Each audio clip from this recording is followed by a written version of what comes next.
শারীরিক অসুস্থ ভোটারের বাড়িতেই সম্পন্ন এসআইআর হিয়ারিং। উদ্যোগে সাগরদিঘির বিধায়ক বাইরন বিশ্বাস।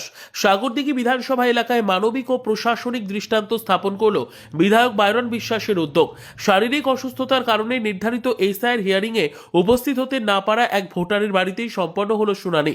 জানা যায়, বানেশ্বর অঞ্চলের বাসিন্দা আবু সালেহ শামসুল আলম মণ্ডলের এসআইআর হিয়ারিংয়ের তারিখ ছিল 29 জানুয়ারি 2026। শারীরিক অসুস্থতার পাশাপাশি অনুপস্থিত থাকার কারণে তিনি নির্ধারিত দিনে শুনানিতে অংশ নিতে পারেননি। ফলে নির্ধারিত দিনে তিনি অনুপস্থিত থাকেন এবং বিষয়টি প্রশাসনিকভাবে জটিলতার সৃষ্টি করে। পরবর্তীতে বিষয়টি সাগরদিঘির বিধায়ক বাইরন বিশ্বাসের নজরে আসে। বিষয়টির গুরুত্ব অনুধাবন করে বিধায়ক দ্রুত পদক্ষেপ নেন। তার তত্ত্বাবধানে বানেশ্বর অঞ্চলের স্থানীয় নেতৃত্ব ও প্রতিনিধিরা সংশ্লিষ্ট ভোটারের বাড়িতে পৌঁছন। সেখানে প্রয়োজনীয় নথিপত্র যাচাই বাছাই করে প্রশাসনিক নিয়ম মেনে হিয়ারিং সম্পন্ন করার ব্যবস্থা করা হয়। বাড়িতেই শুনানি সম্পন্ন হওয়ায় স্বস্তি প্রকাশ করেছেন সংশ্লিষ্ট ভোটার আবু সালেহ শামসুল আলম মণ্ডল। তিনি জানান, শারীরিক অসুস্থতার কারণে বাইরে যাওয়া সম্ভব ছিল না। এই উদ্যোগে তিনি প্রশাসনের প্রতি আস্থা ফিরে পেয়েছেন। এলাকার বাসিন্দারাও এই মানবিক উদ্যোগকে সাধুবাদ জানিয়েছেন।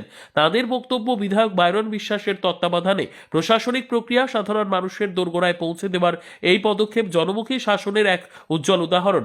প্রশাসনের সঙ্গে জনপ্রতিনিধির সমন্বয়ে এভাবেই মানুষের সমস্যা দ্রুত মানবিকভাবে সমাধান করা সম্ভব, এমনটাই মনে করছেন স্থানীয়রা।